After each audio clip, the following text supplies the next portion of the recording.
Assalamualaikum warahmatullahi wabarakatuh. Perkenalkan, nama saya Salsabila Rahma Putri. Saya dari kelompok 4 ingin mempresentasikan tugas kelompok kami, yaitu pengertian proses morfologis, macam-macam proses morfologis, ciri-ciri kata yang mengalami proses morfologis. Di sini kelompok 4 yang beranggotakan Khofifah Cindy Claudia, Intan Rizky Amelia, dan saya sendiri, dan Dela Bani Ruliana. Yang pertama, pengertian proses morfologis. Proses morfologis adalah suatu proses pembentukan kata dengan cara menghubungkan suatu morfem dengan morfem yang lain atau proses yang mengubah leksem menjadi sebuah kata. Pada hakikatnya, setiap bahasa memiliki ciri tersendiri dalam proses pembentukan kata atau word formation. Akan tetapi, secara garis besar perbedaan pembentukan kata pada setiap bahasa tersebut dapat dibagi menjadi dua proses, yaitu proses konkatenatif atau beriringan antara beberapa morfem dan non-konkatenatif atau perubahan internal dengan modifikasi. Yang kedua, macam-macam proses morfologis.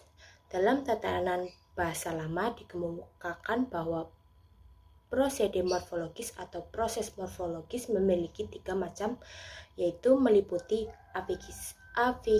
afiksasi atau pembentukan kata dengan afiks atau imbuhan. Yang kedua, reduplikasi atau pembentukan kata dengan pengulangan.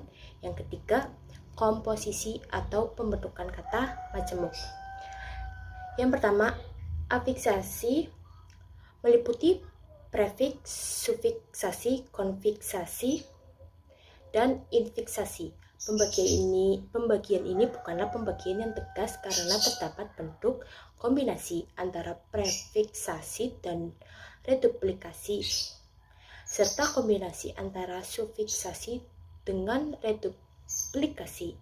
Selama ini prosede kombinasi tidak tampak dalam pembicaraan tentang prosede morfologis.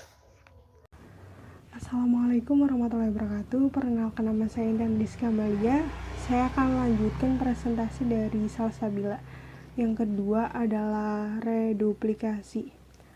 Reduplikasi yang dimaksud di sini adalah reduplikasi morfologis, yaitu reduplikasi dalam rangka pembentukan kata.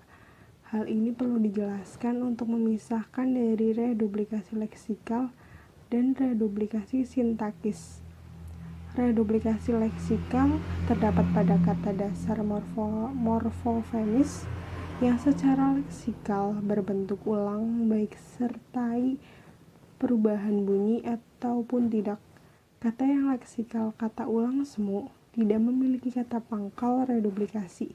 Contoh yang tidak seperti perubahan bunyi yaitu agar-agar, anai-anai, ani-ani, anting-anting, barang-barang, biri-biri, buli-buli, cumi-cumi, dan yang disertai perubahan bunyi seperti bolang-baling, kolang-kaling, pontang-panting, compang-camping. Dan yang ketiga adalah kombinasi reduplikasi dan aplikasi. Selain reduplikasi dan dwipurwa, terdapat reduplikasi ataupun dwipurwa yang berkombinasi dengan sufiksasi. Misalnya mobil-mobilan, rumah-rumahan, daun-daunan, batu-batuan, dan rumput-rumputan. Dan juga dedaunan, pepohonan, rerumputan, serta kombinasi ini seperti yang terdapat pada konfiks, jadi pembentukannya langsung dari kata pangkal menjadi kata turunan dengan kombinasi perulangan dan afiksasi sekaligus. Reduplikasi juga ada yang berkombinasi dengan konfikean, maknanya bersifat seperti pada pangkal. Misalnya kekanak-kanakan, kebarat-baratan, serta kebelanda-belandaan. Dan ada juga kejawa-jawaan. Pembentukan kata majemuk. Kata majemuk merupakan paduan dua satuan leksikal, tetapi satuan leksikal yang dipadukan itu tidak berstatus dengan kata, sebab paduan dua kata atau lebih itu berupa fase. Kata majemuk adalah sebuah kata, maka satuan yang berupa kata itu salah satunya atau keduanya harus merupakan satuan leksikal terikat. Klitikasi. Klitikasi adalah pembentukan kata dengan klitik. Klitik adalah satuan leksikal terikat. Klitik termasuk kategori kata karena memiliki makna leksikal. Nama panjangnya dalam bahasa Inggris klitik word. Biasanya hanya disebut proklitik. Mengapa bukan preklitik? Sejajar dengan prefix, sebab pro berarti untuk. Yang di belakang kata disebut enklitik. Contoh proklitik: ku ambil, kau ambil, maha kuasa, Pancasila, prasejarah. Dan subbab. Contoh enklitik: marhenisme, bapakisme, nasionalisme, dan sukisme. 6. Kombinasi klitikasi dan afikasi. Dalam bahasa Jawa, terdapat verba yang dibentuk dengan kombinasi klitik tak atau dak dan sufiks e, ane, dan ne untuk menyatakan niat melakukan sesuatu. Misalnya, tak jubuke, aku berniat hendak mengambil. Tak jubukane, aku berniat hendak mengambil. Dan propositif tak ada padananya dalam bahasa Indonesia. Dalam bahasa Indonesia, kombinasi klitikasi dan afikasi serta reduplikasi ada juga. Misalnya terdapat pada dua kalimat berikut. Seharusnya kamu datang. Setinggi-tingginya harga per kilogram Rp10.000. Pada kalimat pertama, nyasef sama dengan cara sistematis terkait dengan kamu. Sedangkan kalimat kedua terkait dengan harga. Ciri kata yang mengalami proses morfologis.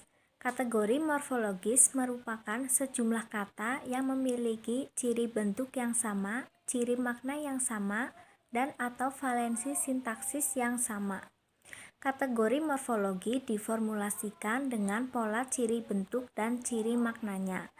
Ciri lain yang menunjukkan kata dikatakan mengalami proses morfologi ialah penggabungan atau perpaduan morfem-morfem itu mengalami perubahan arti. Seperti contoh, bentuk dasar cangkul mendapatkan afikmen, maka menjadi mencangkul yang berarti melakukan pekerjaan dengan alat cangkul. Demikian presentasi dari kelompok kami, semoga bermanfaat. Terima kasih. Wassalamualaikum warahmatullahi wabarakatuh.